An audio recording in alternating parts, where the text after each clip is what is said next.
Good day and thank you for joining us. You have come to the right place for clear and accurate information on the COVID-19 response. This is the Ministry of Health's virtual media conference.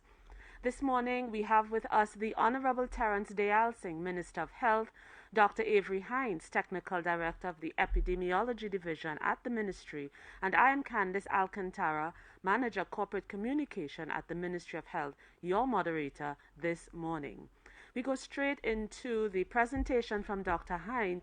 He will give us the clinical and the epidemiological updates. Thank you, Ms. Alcantara. Good morning to the Honourable Minister. Good morning to members of the media, members of the viewing and listening public. This morning we will be going through the update as at 4th March 2022 at 4 p.m. That's update number 1018. And as at that date and time, we had accumulated an additional 345 new positive cases, and those positive cases would have been from samples that would have been taken within the preceding 48 hours. We had an additional 7 deaths in that 24-hour period, and we extend our condolences to the members of those bereaved families. Those additional deaths take the number of deaths to date to 3,649. And the new positive cases take the number of total active positive cases to 21,739 at this time. There are currently 260 patients hospitalized, and we see that the proportion of those vaccinated to unvaccinated remains largely in the realm of the 83% or so unvaccinated in the hospital system, as opposed to 17% fully vaccinated among the patients that would have been admitted between the 22nd of July and this 2021 and the 2nd of March 2022. Similarly, with the deaths, we note that among those who have passed on since full vaccination was a possibility, there have been 248 fully vaccinated as opposed to 2,999 unvaccinated individuals. Now, the vaccination status will be further updated by the Minister with more up-to-date info from beyond the 4 p.m. update. So what we'll do is we will go straight into the next slide, which is the epidemiologic update. And here we look at the epidemic curve, which has the data from basically July of 2020 on the left all the way through to March of 2022 on the right. And we are seeing that gradual decrease in the overall or average heights of those bars as we move towards the right, red being December, green being January, blue being February. And you may not be able to see it, but there are a couple bars for March, as we have had only about 3 or 4, 5 days of data within the month of March so far. That rolling average was that dotted line, also showing that downward trend, not a rapid downward trend, but definitely a trend in the direction that we're hoping we will see continue as we move forward. Moving to the next slide quickly, we look at the same data now on a weekly basis. And we see a little more easily that last bar representing 6 out of 7 days for what is essentially considered the first week of March. And we note that that bar will most likely close or complete itself maybe about 25% lower than the bar for the preceding week. So week 9, the current epidemiologic week, we're expecting to see some measure of decrease compared with week 8. And against that backdrop, we do see that salmon-colored section, the positivity, which is also dropping now below 50% as we continue to sample individuals who are symptomatic or who have known exposures. So among those, we're seeing that the positivity, the percentage of positives for COVID, even among those, is also beginning to fall somewhat. Moving to the next slide, we see the same data really just on a tabular basis. So we're going to skip forward to the slide after that, which is the one that shows us now the monthly tallies. And we see that slow decrease from December through January into February in terms of normal total numbers of cases, and the background decrease in positivity in that salmon section also going downwards from December into January into February. So we're noting that trend. That trend is somewhat encouraging, and we're hoping that that continues, and as we continue to monitor the population very carefully and monitor those with flu-like symptoms even more carefully. Moving to the next slide. Again, what we have is the demographics, and those have remained fairly consistent throughout. just about 50-50 in terms of male-female distribution, and the vast majority, more than 50%, being in that 25 to 49 year age group. As opposed to the deaths, if you look at the next slide, we see that among those, the age distribution is different. We have the older patients, we have a slightly greater preponderance of males, so we have 57.5% men and 42.5% women. And over two-thirds of these individuals are in the over 60 age group. Other factors that contribute beside age are the presence of comorbidities and the presence or absence of vaccination. So we do want to continue to encourage the population to take up the available vaccines. The vaccination program will continue, and the Minister will give additional information on the vaccination program in his segment. And now turning back over to Ms. Alcantara.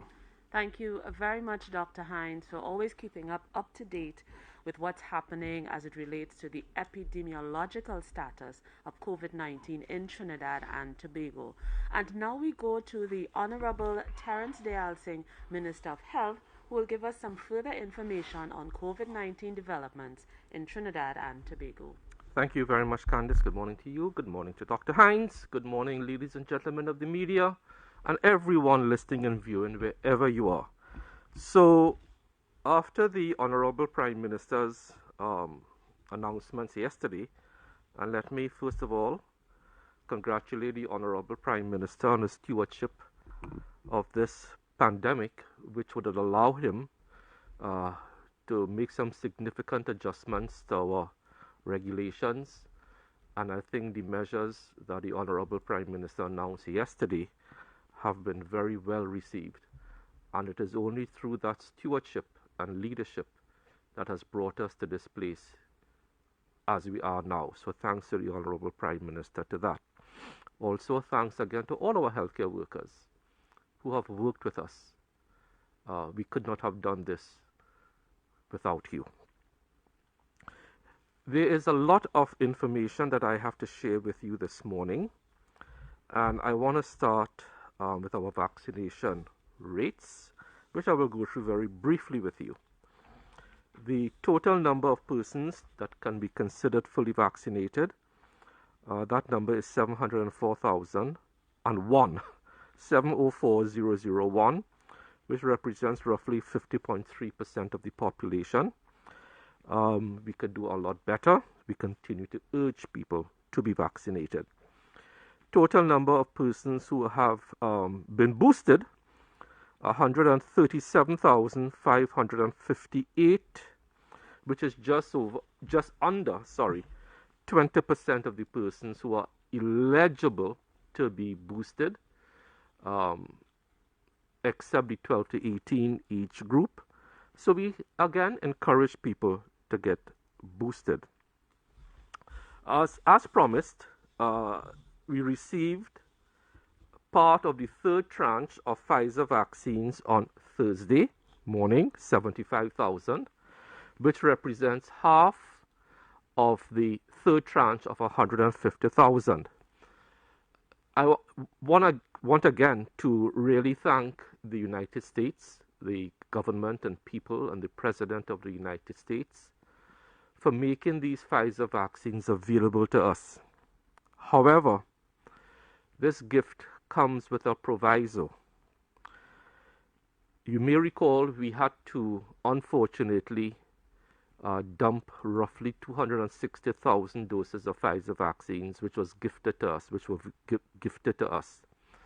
I just want to alert the population that the second tranche of 75,000, if we do not use or show an appetite to use a significant or all of the 75,000 doses, we would be jeopardizing our ability to receive any more vaccines. I just want to put that on the table, that these Pfizer vaccines, which the population was clamoring for at one point in time, they are here.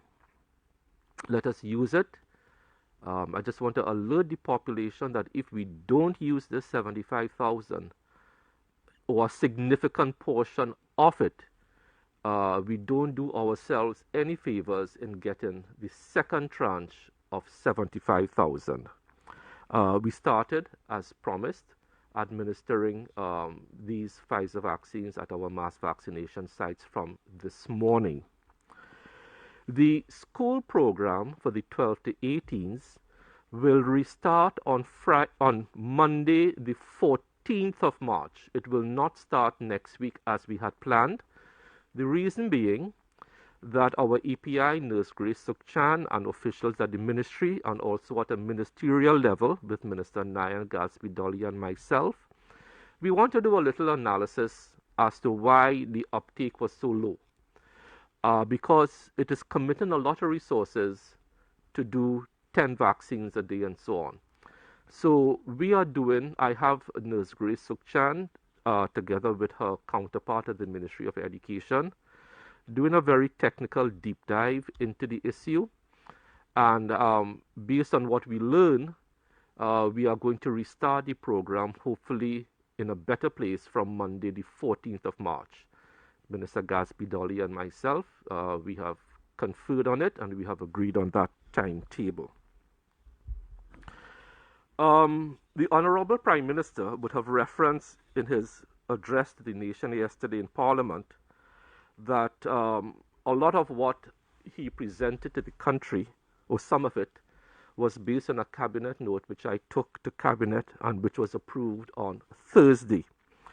I want to bring, and he said the minister will speak to it, I want to bring the population up to date on what that cabinet note is about. The cabinet note is premised on the country moving from a state where the virus is a pandemic to a state of endemicity. We are not yet there, and Dr. Hines will explain to you why. You may recall on Wednesday, I did say one of the characteristics of when a virus is endemic is that it no longer poses a threat to your healthcare system, that your healthcare system is not collapsing or near collapsed or has collapsed. That is just one of the characteristics of when a virus becomes endemic, but we are preparing for that. In preparing for that, you may recall, I came to the population sometime in early February and alerted that the Point Fortin Hospital will be decommissioned as a COVID facility. And I did indicate at that time the second facility that we will go that way will be the Arima General Hospital. I can say that the Point Fortin Hospital at this point in time is on target to be fully decommissioned as a COVID facility by next week, Saturday. And then from the following week, it will be returned to the people of the Southwestern Peninsula for their use as a general primary and secondary care facility. As we look forward to decreasing the footprint of the parallel healthcare system and return the healthcare system to normal, the cabinet note did speak to, without timelines, because we don't have firm timelines as yet, but the cabinet was alerted to the general overall strategic intention of slowly decommissioning facilities based on our real-time risk analysis. I can tell you that the next two facilities that are earmarked for decommissioning, once the numbers support it, and those numbers will start to come in by the end of this week, but so far the numbers are in fact good, which points to that we could start to look at the Arima General Hospital to be decommissioned, and also the first step-down facility to be decommissioned will be the Tacarigua Racket Center. So that facility could be returned to the Ministry of Sport and Sport TT for sporting activities, which will be a very good thing as we get back and adjust to this new normal.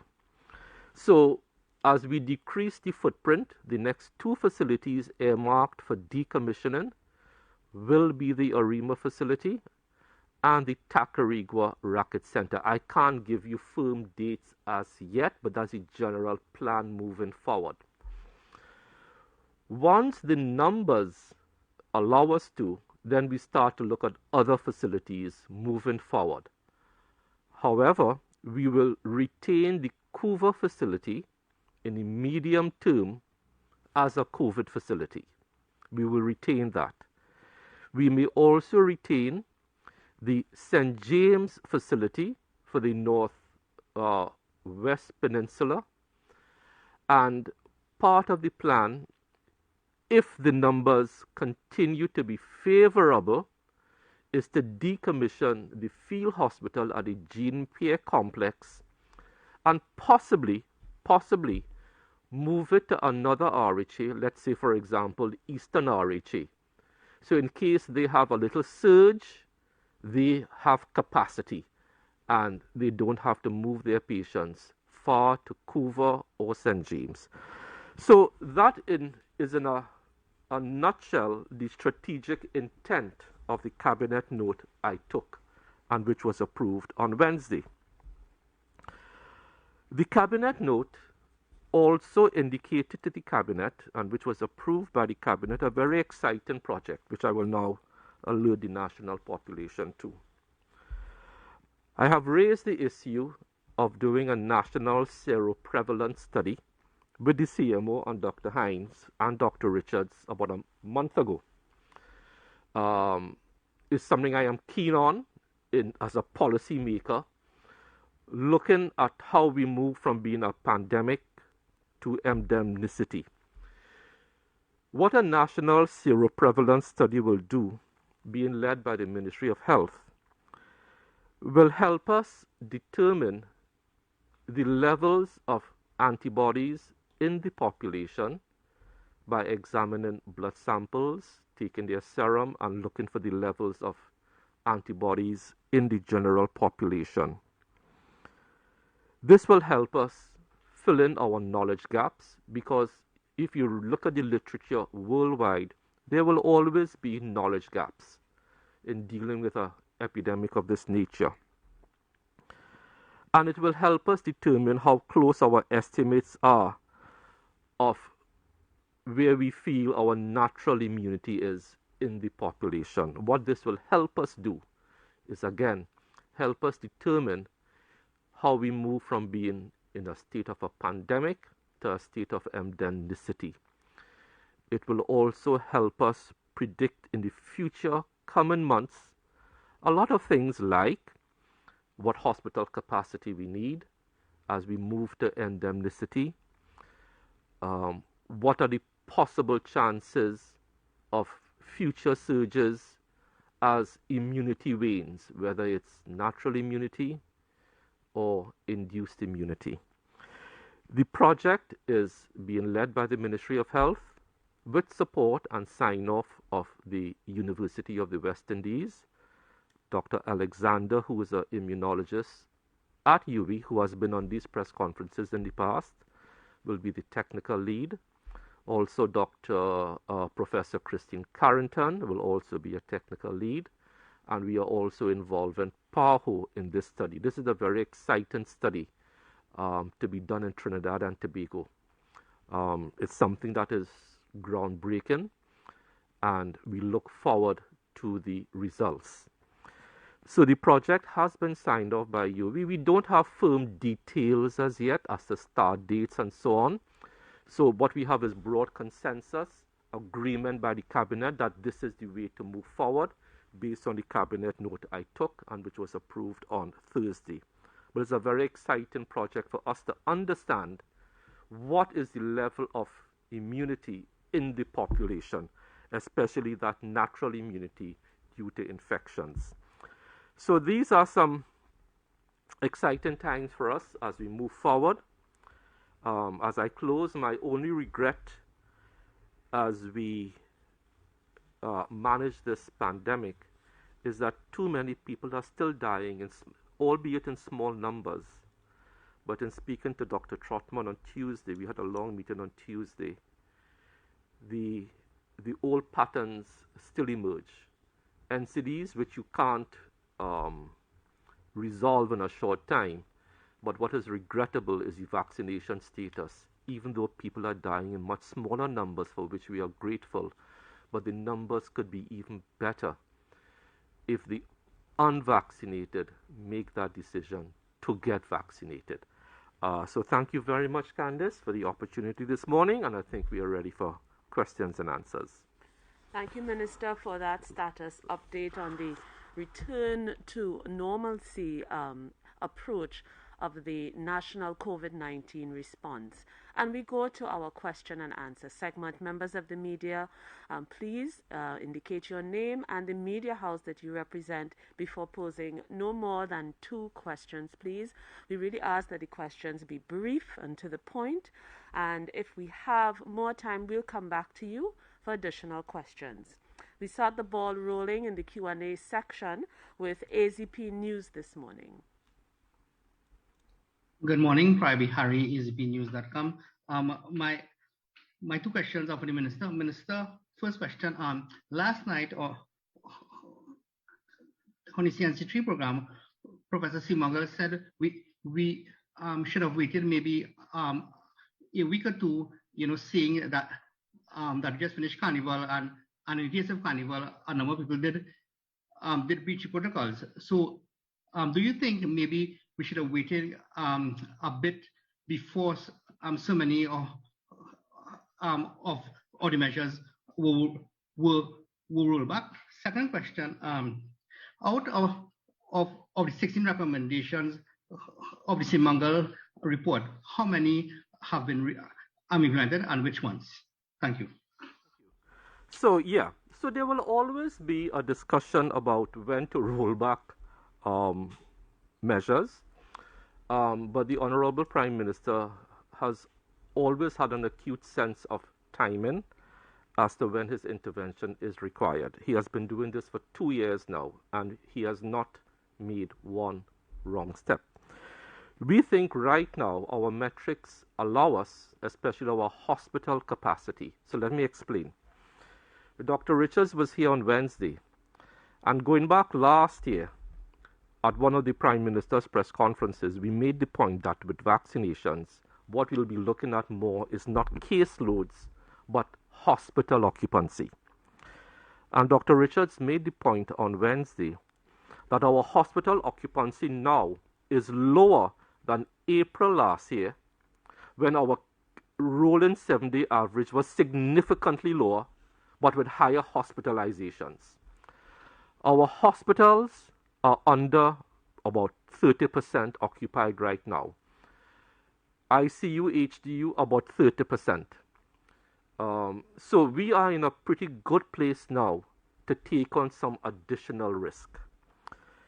And we have all made the point, and if you looked at the Honorable Prime Minister's presentation yesterday, and I have echoed it, we can no longer, and countries around the world, have shifted the burden of management of this pandemic away from government action to personal responsibility.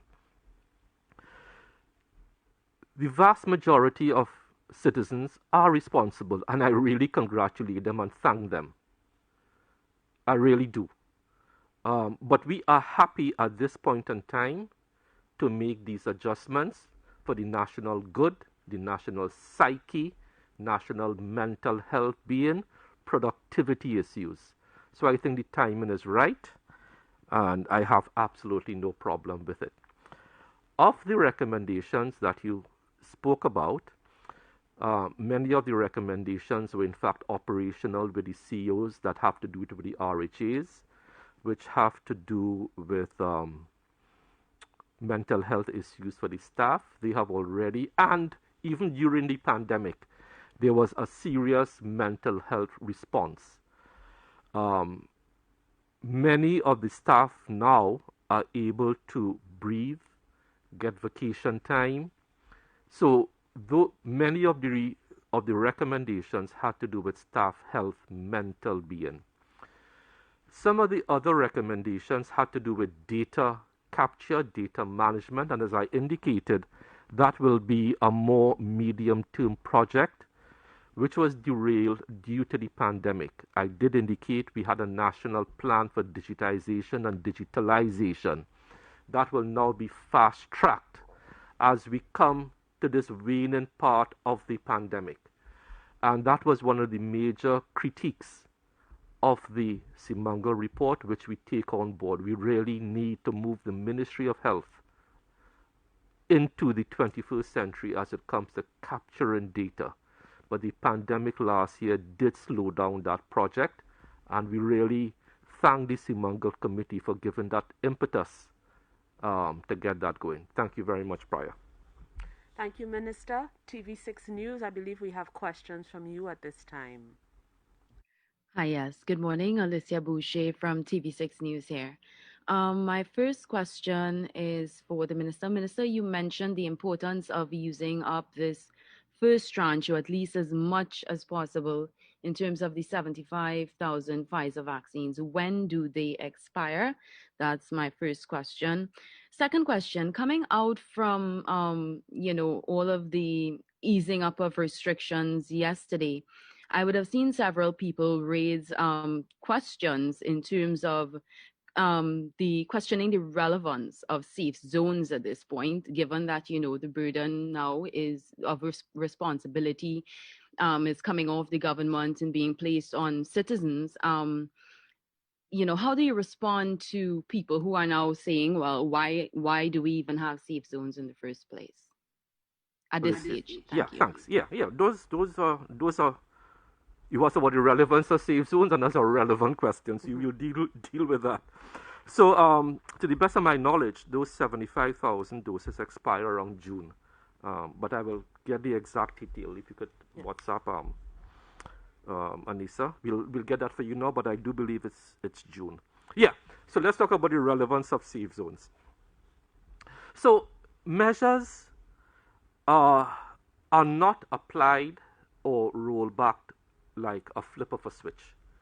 We do have to do real-time analysis of what level of risk we are able to take on. So let's see. We are moving public service back to 100%. That's a risk. To accommodate transport, we are moving public transport to 100%. That's a risk. To assist with physical and mental health being, people could go and kickball in the savannah now. That's a risk. So we measure as far as humanly possible, make some assumptions as to what level of risk we can take on.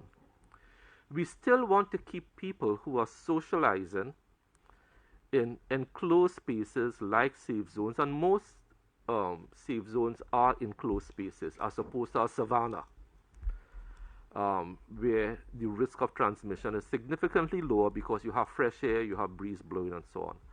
So we still want to look at the safe zones, but what we have done is move the safe zone capacity from 50% to 75%.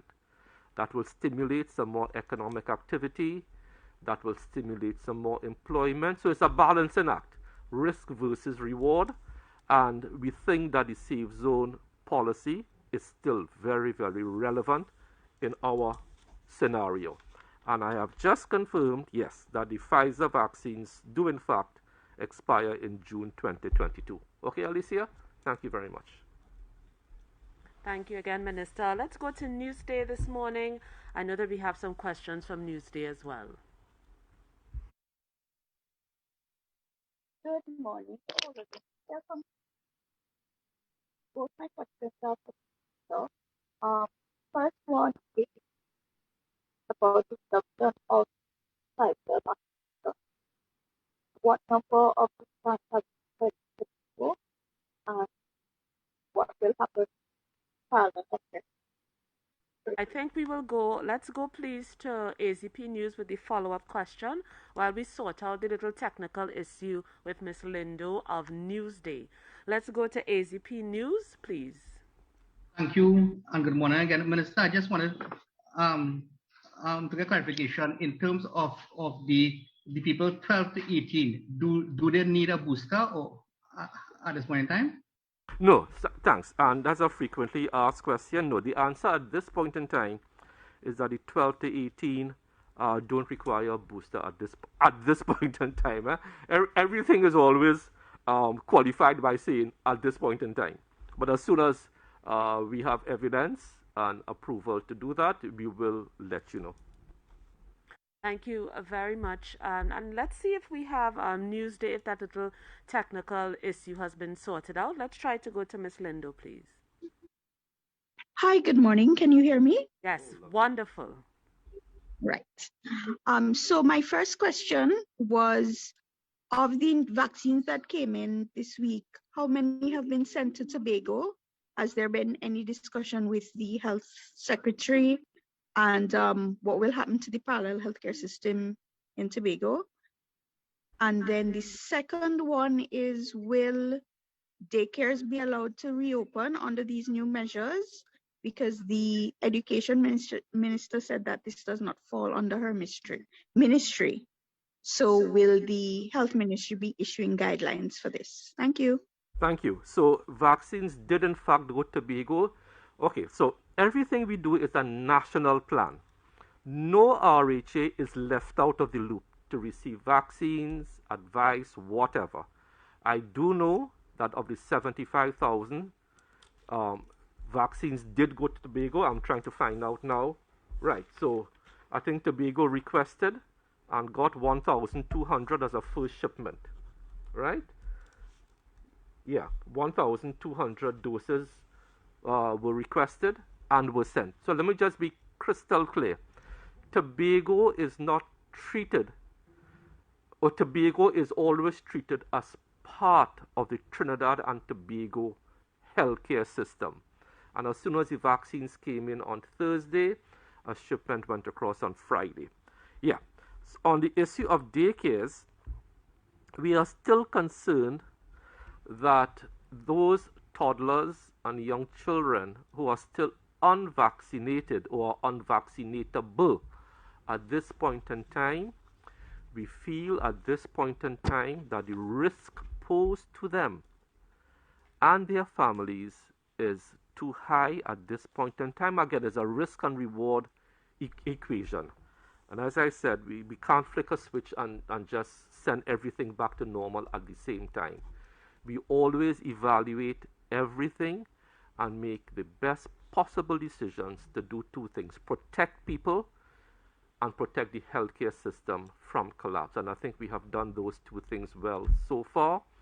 The measures and the rollbacks will not please everybody all the time. There will always be a sector or two, and rightfully so. None of these sectors ask for this, and I empathize with them. I really do.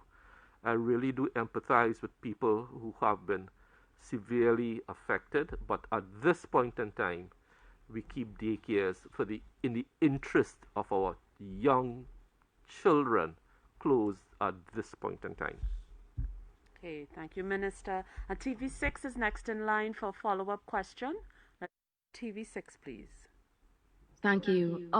Minister, after you announced, I believe it was on Wednesday, yes, on Wednesday, that citizens don't have to report a positive at-home test results, their at-home test results if they're positive. There were some concerns coming from some members of the public. And one of the issues that they raised is that doesn't it mean that those individuals who test positive at home are then free from liability if they decide not to quarantine? Because I know in the public healthcare system, once you go in and you get swabbed, you are generally given a legal binding document to quarantine. Thank you. Yeah. So as we said, it all comes back to now, as this virus evolves, how do we evolve with the virus? And this issue of home testing is one that is going across the board. And I made the point on Wednesday that as we ask people to adopt more and more of a personal responsibility stance for their own good, if you get a positive result from a home kit, we advise you to do two things. One, possibly follow it up with a PCR test for confirmation. And two, stay at home, manage yourself at home. And that is where we have to go now. As I said, the state is putting across the world, the state is putting more and more responsibility on the part of individuals to manage themselves and manage this instead of relying on laws, legal requirements, lockdowns, and so on. Okay, Alicia, thank you. Okay, let's go to Newsday for another question this morning. Let's go to Newsday. Good morning again. My next question is concerning the vaccines for children 5 to 11. The Prime Minister had said he's looking forward to the arrival of these vaccines. So I wanted to know if the Minister could say how these vaccines would be rolled out and would they be added to the vaccines needed for school entry, especially as children return to physical school in term 3. Thank you. Yeah, so the Prime Minister did indicate that yesterday. We have no firm date for the arrival of the 5 to 11 vaccines, and they will be rolled out in the same manner that we rolled out the 12 to 18 with parental consent and so on. The matter of it will be added to the schedule of vaccines that get into school is something that the Attorney General will have to look at. The vaccination policy at this point in time is one that we ask parents to bring in their children to be vaccinated. Personal responsibility, look after your kids. But we have no firm date yet as to when those vaccines will come in. But as we always do, as soon as we have something concrete, we will let you know. I just want to remind that we have Dr. Hines here. I was just about to do it. Wonderful. You are happy? Thank you, Minister. And yes, a reminder that Dr. Hines is here with us as well. And ACP News, let's go to you again, please. Yes, good morning. And I would ask Dr. Hines. Dr. Hines, one of the issues raised in the Simongal report was the lack of uniform recording of a patient's vaccination status. Has that affected your data collection? And have you done anything, in terms of improvement of this? Thank you. Okay, thanks. Excellent question. Now, the uniform capture of data across the board, not just for vaccination, but capture of various parameters, has always been a bit of a challenge even before the pandemic, and that challenge was then exacerbated when we had to collect large quantities of data from across an entire health system. The vaccination status in particular continues, as with anything else, to have variability in what's captured, from type of vaccine to yes or no, various things that then require additional verification. So there is a lot of work that happens in the background to try to verify things like vaccination status, both for the hospitalized and for those who are deceased. And that will hopefully be ameliorated or be improved as we get that standardized digital sort of platform for capture of patient information in the first place. The information that you generate is really only as good as the quality of the data that you manage to capture at the start, and sometimes we have to go back to the start to collect or capture more data. So that challenge continues, and it is currently being worked on. We know that we're going to get support to improve the quality of data collection so that we have better access to it and therefore better quality information that we can share. So this is something that we're hoping we can accelerate that improvement process. But we do a lot of work in the background to try to give as accurate a picture as possible, and that sometimes requires a lot of background verification. So that is a good question. Thank you, Dr. Hines. TV6, let's go to you, please. A question for Dr. Hines again. Yes, let me take this time to ask Dr. Hines a question. Dr. Hines, other than hospital and healthcare capacity, are there any other factors that determine the country, by extension the world, moving from a pandemic stage to an endemic stage? Okay, again, good question. Now, there are quite a few things. Now, what we're looking at when we say endemicity is we're looking at the level of control that we have over this public health threat as it evolves. One of the things that we monitor is exactly what level of severe illness is generated, and that's basically it's a characteristic of the virus. As this virus has continued to evolve, it has sprung up both more virulent and less virulent variants. So the Delta variant was actually a lot more virulent. It caused a lot more severe illness. The Omicron is doing less. So we continue to monitor things like that as well. And then the numbers of cases that you're looking at whether those cases are coming down, whether they plateau, whether they reach a level where you're seeing basically this fluctuation around a given level. But it's very important to note that this is a new virus, and because it's a new virus, we don't have concrete benchmarks just yet for what will be considered endemicity. But we will look at things like what level of stress is placed on the healthcare system, what numbers of cases are generated, if there's seasonality to the patterns of cases. There's a lot that we look at in the background, and we continue to monitor that information on an ongoing basis. So as there is a better and a clearer picture of what the system can handle, what the human population's response immunologically is to it, that information will be shared, and we have a better characterization of what will count as endemic for this new and evolving public health crisis. Thank you, Dr. Hines, for that comprehensive response. ACP News, we have another question from you. Yes, good morning again.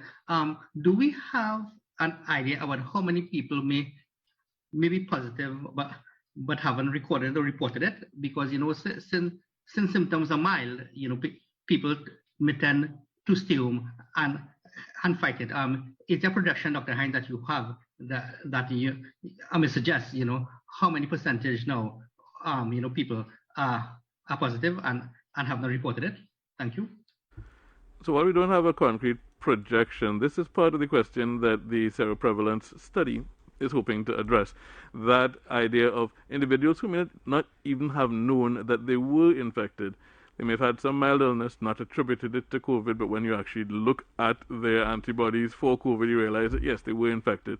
And while we are estimating that there may be, maybe for every one individual that we record, about 3 individuals that may not be recorded at this point in time as an upward bound, sort of the upper limit of our guess. We still want to verify and validate that, which is the importance of the seroprevalence study that the minister spoke about a little earlier. So even if we look at that 1 in 3, then we're looking at maybe another 30%, as the Prime Minister pointed out, of the population that may have been infected and currently would have some level of temporary immunity, noting that the natural immunity seems to wane a little faster than the vaccine-based, and that's because the vaccine-based, for most vaccines, actually comes with a reminder for the immune system, that second shot, and then a booster. So those reminders to the immune system make the immune response a little longer lasting than just the one exposure that you'd have with a natural infection. So that's something that we'll continue to look at, and as we get better and clearer data, we will share that. Yeah. So prior, let me just add in here. At the start, when I said the cabinet note spoke to a seroprevalence study, and this is exactly what a seroprevalence study is going to help us with. Because in a pandemic like this, there will always be knowledge gaps. And the question you ask is a knowledge gap. Some countries have attempted it. I think India, with a population of 1 billion, they did a seroprevalence study. This may be actually, I don't know, Dr. Hines, the first time you're attempting a seroprevalence study in Trinidad and Tobago. I don't know in recent years if a seroprevalence study has been done. But when I scanned the international literature over the past couple of months, it dawned on me as a policy maker that we need to close some of these knowledge gaps. And we need to get a handle on exactly what you asked about. What is the level of natural immunity, especially those persons with Omicron who may get sick, have mild symptoms, not even know, because with Omicron, many people don't even know they have COVID. Because the symptoms may be so mild, especially if you are healthy and so on. So this seroprevalence study is a very exciting project that we are going to be leading off in Trinidad and Tobago. And I really look forward to implementing it and getting the results. So thank you, Prior, because this seroprevalence study will answer the exact question that you have raised. Very good. Thank you, Minister and Dr. Hines. TV6, let's go to you again, please. Thank you so much, Dr. Hines, for your explanation on that in terms of being endemic. And I want to ask, because I noted we note that COVID-19 started off as a fairly mild virus compared to strains such as the P1 and Delta, the initial strain that is.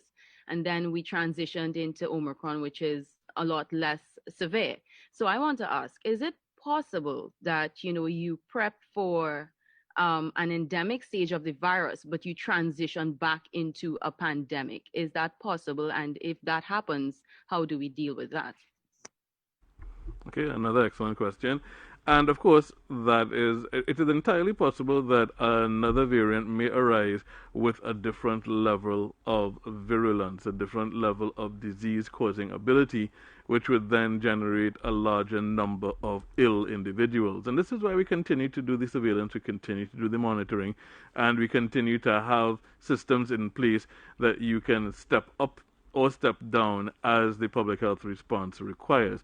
So as we continue to monitor, and we're not just monitoring our own data, we're monitoring what's happening internationally, we're monitoring the information that is shared by the WHO, the CDC, the other bodies that give you the heads up, for want of a better phrase, on what's on the horizon, what new has been discovered, what sort of patterns you're seeing internationally before they get to our shores. So that's a continuing, looming possibility.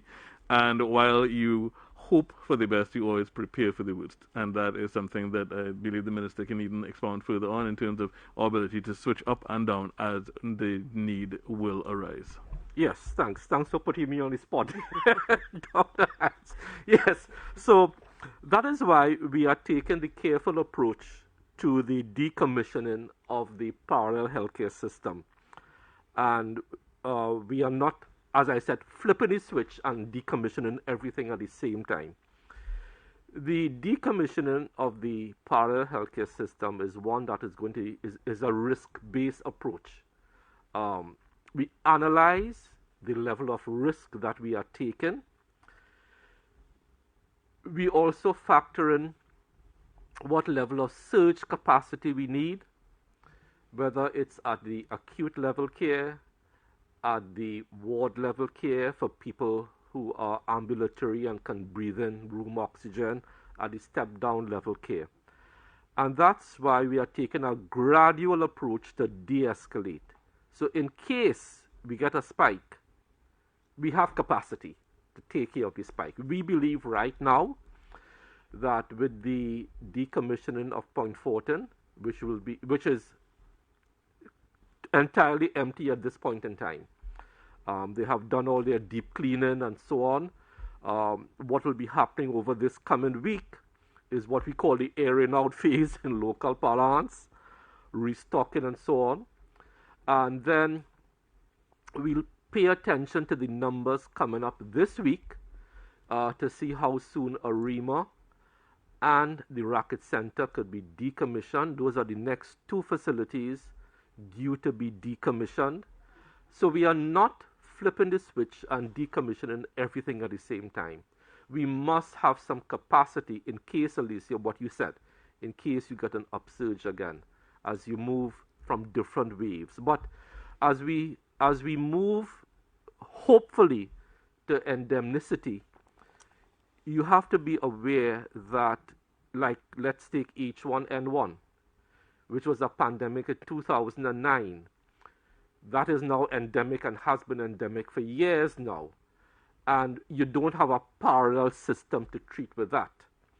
So as we move into endemicity, we will pay attention to trends locally, internationally, and see what type of a capacity we need to have, see what type of facilities. But the objective in the medium term is to return the healthcare system to its natural ability, its natural course of events in treating people across the board. Okay? Thank you very much. Thank you again, Minister and Dr. Hines. Let's go to Mr. Bihari of AZP News again, please. Thank you again, Candace. Good morning again. Dr. Hines, the people who have passed away recently, maybe in the last month or two, can you say whether they had the Delta variant or the Omicron variant? Is there any way to find out that? Thank you. Okay, thanks for the question, Mr. Barry. Not easily, because not everyone who passes away is sequenced. So it's going to be a little difficult to make that sort of estimation without a process of sequencing everyone. So your question, I suppose, is, are the deaths now really just due to the residual circulation of that more virulent variant? And it's not a question that we have an answer for. But that is, of course, a possibility, because it's not as though the Delta variant would have disappeared completely. There's still a small proportion, or a decreasing proportion, of the samples that have been sequenced that were Delta. So it was down to about 1/3 of the samples that was Delta the last time we had an update on the sequencing. So there is still some of that in circulation. But no, we don't have a figure on how many of the actual fatalities were Delta versus Omicron. Thank you, Dr. Hines. TV6, let's go to you again, please. Okay, thank you so much. Minister, I'm not sure if, well, I'm guessing you or Dr. Hines could probably take this one, but what kind of mechanisms would we need to undertake that study, which is to be, I believe you said, done by UE, the zero prevalence study? What kind of mechanisms would we need in terms of actually getting the amounts of people to come in to get tested? How are we going to do that, and so on? Okay, so thank you. So those details, those operational details, were not in the cabinet note. What I took to cabinet was the overall strategy and purpose of a seroprevalence study. What I indicated this morning to alert the country this is being done. The next steps are, and have been done, is to engage the University of the West Indies to work out those details. And I indicated Dr. Alexander is working with the CMO to work out the operational details together with PAHO with technical expertise. Professor Simangal is also on board with this, Professor Carrington. They will develop the actual operational plan as to how many samples we need to do. Will it be a random sample? Will it be a stratified random sample? Do we take samples from all across the country, RHAs, which we will want to do? But those are operational technical details that are currently being worked out. I did see a document that Dr. Alexander sent to the CMO, but I would prefer if the technical people speak to that, possibly on Wednesday, when the plan is more operationally ready. And they will come with that. We have to work out budget, we have to work out protocols, we have to get ethical approval, and I think that has been done. So it's a lot of things that go on in the background, but what I'm alerting the population to, and the cabinet, as the cabinet has been alerted to, are, one, we are going to do this, and two, what the overall aims and objectives are, and to fill in those knowledge gaps that we have. But I will have maybe CMO and Dr. Alexander come on Wednesday next week to answer those technical details as we move forward. Thank you. Let's go to Newsday, please, for another follow-up question. Hi, good day again. So my question is for Dr. Hines. Are we still, or is there still a need to test people for COVID-19 who passed away from things like drowning and murder and on other unnatural causes? Will we still be continuing with that? Thank you.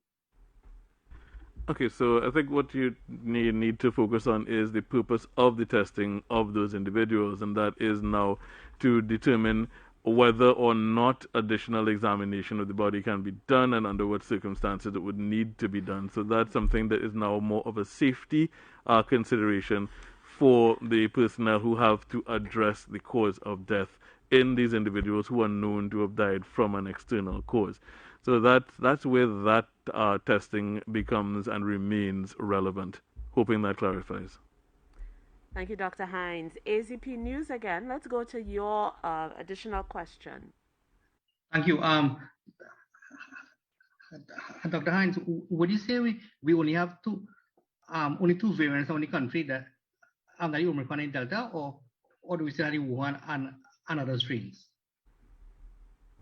Okay, from what we were seeing, from what has been seen in the sequencing, we transitioned from the strain that we would have had at the start of 2020 into the P1, which then became Gamma, into the Delta, which basically displaced P1 or Gamma eventually. And then we had sort of a competition between Delta and Omicron, which occurred as we were sort of at the peak of our Delta or Delta surge, and which managed to competitively displace the circulation of Delta to a large extent.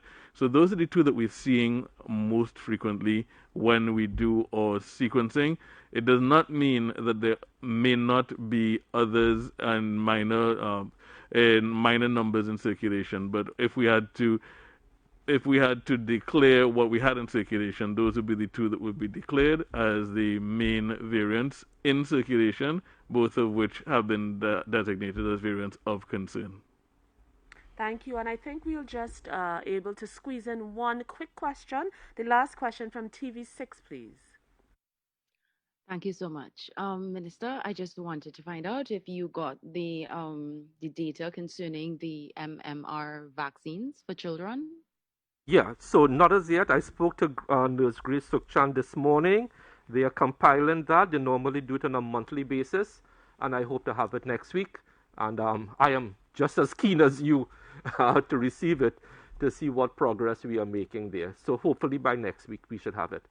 They were a bit tied up this week receiving the Pfizer vaccines, sending them out to all the health centers and so on. So that, it's the same people doing the same jobs. Okay, so I am just as keen as you to get it. Thank you. Thank you very much, everyone, for participating today. We have come to the end of today's conference. We hope that you have a very good day, but we remind you that as we transition towards this state of normalcy, we should all still wash our hands, wear our mask in the public spaces and public vehicles, and of course watch our distance from others, and of course get vaccinated, and even more so, get boosted. We thank you this morning. Please be safe.